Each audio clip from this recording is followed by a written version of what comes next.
ಅನ್ನುವಂತಹ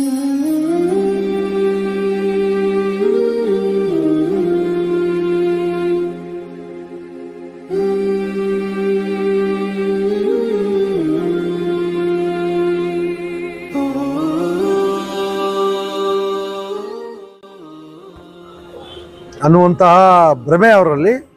ನಮ್ಮ ಪ್ರವಾದಿಯವರ ಮುಖ್ಯ ಸಂದೇಶ ಶಾಂತಿ ಮತ್ತು ಸೌಹಾರ್ದತೆ. ನಾವು ಅಲ್ಲಿ ಮುಖ್ಯ ದ್ವಾರದಲ್ಲಿ ಹಾಕಿದ್ದೀವಿ.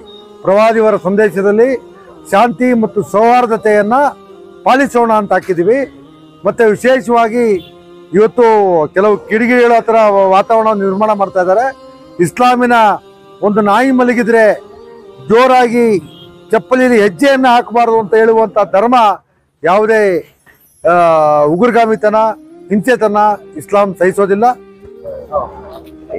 ಇವತ್ತು ಈ ಪ್ರವಾದಿಯವರ ಜನ್ಮ ದಿನಾಚರಣೆಗೆ ಬರಲಿಕ್ಕೆ ತುಂಬಾ ಸಂತೋಷ ಆಗಿದೆ. ನಾವೆಲ್ಲ ಸಾಜಿದ್ ಅವರು ಮತ್ತೆ ಕನ್ನಡ ಸಮೀವುಲ್ ಅವರು ಅಪ್ರೂ ಅವರು ಎಲ್ಲ ಸುಮಾರು 45 ವರ್ಷಗಳಿಂದ ನಾವು ಒಟ್ಟಿಗೆ ಬಾಳ್ತಾ ಇದ್ದೀವಿ. ನಾವು ಅಣ್ಣ ತಮ್ಮಂದ್ರ ತರ ಇದ್ದು ಎಲ್ಲ ಅವರು ನಮ್ಮನೆ ಹಬ್ಬ ಹರಿದಿನಗಳಿಗೆ ಅವರು ಬರ್ತಾರೆ, ನಾವು ಅವ್ರ ಜೊತೆ ಬರ್ತೀವಿ. ಸಹಬಾಳ್ವೆ ಇದು ನಮ್ಮ ಮೂಲ ಉದ್ದೇಶ ಆಗಿರುತ್ತೆ. ಏನೋ ಒಂದು ಪ್ರವಾದಿಗಳು ಶಾಂತಿ ಮಂತ್ರವನ್ನ ಜಪಿಸಿ ಹೋಗಿದ್ದಾರೆ ನಮಗೆ, ಅದನ್ನೇ ನಾವು ಅಕ್ಷರಶಃ ಅಭ್ಯಾಸ ಮಾಡ್ಕೊಂಡು ಬಂದಿದ್ದೀವಿ. ನಾವೆಲ್ಲ ಒಟ್ಟು ಗೂಡಿ ಎಲ್ಲ ಸೆಲೆಬ್ರೇಷನ್ನ ತುಂಬಾ ಚೆನ್ನಾಗಿ ಮಾಡ್ತಾ ಇದ್ದೀವಿ. ಅವ್ರಿಗೆಲ್ಲ ಒಳ್ಳೇದಾಗ್ಲಿ. ಅಲ್ಲಾ ಮತ್ತು ಆ ಪ್ರವಾದಿಯವರ ಅನುಗ್ರಹ ನಮ್ಮ ಮೇಲೆ, ಅವ್ರ ಮೇಲೆ, ಎಲ್ಲರ ಮೇಲೂ ಇರಲಿ, ಸಮಾಜದ ಮೇಲೆ ಇರಲಿ ಅಂತ ನಾನು ಪ್ರಾರ್ಥಿಸ್ತೀನಿ. ಶಾಂತಿ ಮತ್ತು ಸೌಹಾರ್ದತೆ ಇರಲಿ ಅಂತ ಕೇಳ್ಕೊತೀನಿ. ಅದು ಕೆಲವು ಶಕ್ತಿಗಳು ಅದನ್ನ ಇದು ಮಾಡ್ತಾ ಇದ್ದಾರೆ. ಮತ್ತೆ ನಾವು ಕೂಡ ಮುಸ್ಲಿಂ ಸಮುದಾಯ ಕೂಡ ಇವತ್ತಿನ ಸಂದರ್ಭದಲ್ಲಿ ತುಂಬ ವಿವೇಕವಾಗಿ ವಿವೇಚನೆಯಿಂದ ನಾಯಕರಾಗಲಿ ಸಾಹಿತಿಗಳಾಗಲಿ ಯಾರು ಕೂಡ ಮಾತಾಡುವಾಗ ನಾಲಿಗೆಯನ್ನು ಹಿಡಿತವನ್ನು ಇಟ್ಕೊಂಡು ಮಾತಾಡಬೇಕು. ಇವತ್ತೊಂದು ಕೆಲವು ನಾವು ಮಾಧ್ಯಮಗಳಲ್ಲಿ ಕೆಲವು ವಿವೇಕರಹಿತ ವ್ಯಕ್ತಿಗಳನ್ನ ಸಮುದಾಯದ ಪರವಾಗಿ ಕೂರಿಸಿ ಎಂತೆಂಥ ಹೇಳಿಕೆಗಳು ಅವ್ರಿಗೆ ಅಟ್ಯಾಕ್ ಮಾಡ್ತಾರೆ, ಉತ್ತರ ಕೊಡಕ್ಕೆ ಅವ್ರಿಗೆ ಹೋಗ್ತಾ ಇರಲ್ಲ, ಅಂಥವ್ರಿಗೆ ಮಾಧ್ಯಮದಲ್ಲಿ ಕೂರಿಸುವಂಥ ವ್ಯವಸ್ಥೆ ಆಗ್ತಾ ಇದೆ. ಈ ಥರ ಇದರಲ್ಲಿ ಅಶಾಂತಿ ಉಂಟಾಗುವಂಥ ಪರಿಸ್ಥಿತಿ ಇದಾಗಿದೆ. ಆದರೆ ಇಸ್ಲಾಂ ಧರ್ಮ ಮೂಲ ಪ್ರೌಢಿಮೆ ಇರುವಂಥವರು, ಜ್ಞಾನಿಗಳು, ಚಿಂತನೆ ಇರುವಂಥವ್ರನ್ನ ನಮ್ಮ ಒಂದು ವ್ಯವಸ್ಥೆ ಕೋರ್ಡಿನೇಷನ್ ಕಮಿಟಿ ಮಾಡಿ ಅಂಥವ್ರನ್ನೇ ಅಲ್ಲಿ ಟಿ ವಿ ಮಾಧ್ಯಮದಲ್ಲಿ ಕಳಿಸುವಂಥ ವ್ಯವಸ್ಥೆ ಆಗಬೇಕು. ಯಾರೋ ಒಬ್ಬ ಬರ್ತಾನೆ, ನೀನು ಮುಸ್ಲಿಮೇ ಅಲ್ಲ ಅಂತ ಘೋಷಣೆ ಮಾಡ್ತಾರೆ, ಅದಕ್ಕೆ ಇನ್ನೊಬ್ರು ಅಟ್ಯಾಕ್ ಮಾಡ್ತಾರೆ. ಅದ್ರ ನೋಡಿ ನಮ್ಗೆ ಬೇಸರ ಆಗಿದೆ. नौजवानों को ये पैगाम दिया गया कि अमन और सलामती से ही हमें कामयाबी मिल सकती है और उसके लिए नबी की ज़िंदगी पढ़ें। नबी की ज़िंदगी से हमें जो असबाक मिलते हैं वो सलामती के हैं, भलाई के हैं, तरक्की के हैं।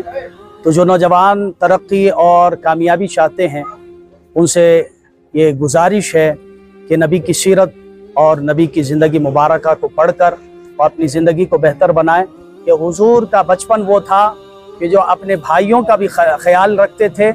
जहाँ हज़रत हलीमा सादिया के बेटे वहीं पर हुजूर अलैहिस्सलाम का बचपन देखें कि हुजूर सल्लल्लाहु अलैहि वसल्लम एक पिस्तान को तर्क करते हैं इसलिए कि हुजूर सल्लल्लाहु अलैहि वसल्लम उसी उम्र में अपने भाइयों का ख्याल और उनका हक़ जो है बाकी रखे थे, हमवार है। अल्लाह से ये दुआ करें कि मौला ताला इन नौजवानों को हौसला दे और तमाम कमेटी वालों को जो है इसी तरह और काम करने की तौफीक दे। ನಾವು ಆ ನಿಟ್ಟಲ್ಲಿ ನಮ್ಮ ಮಸ್ಜಿದ್ ತಾಹ ಕಳೆದ ಬಾರಿ ಬೆಲಿಮಠ ಸ್ವಾಮೀಜಿ ಕರೆಸಿದ್ವಿ. ಈ ಸರಿ ತೌಕಲ್ ಮಸ್ತಾನ್ ದರ್ಗಾದ ನಮ್ಮ ಹುಡುಗರು ಯುವಕರು ಮಾಡಬೇಕು ಅನ್ನೋದು ಉತ್ಸಾಹದಲ್ಲಿದ್ದಾಗ ಅವರು 9ನೇ ಕ್ಲಾಸಲ್ಲಿ ಮಾಡ್ತೀವಿ ಅಂತ ಕೂತಿದ್ರು.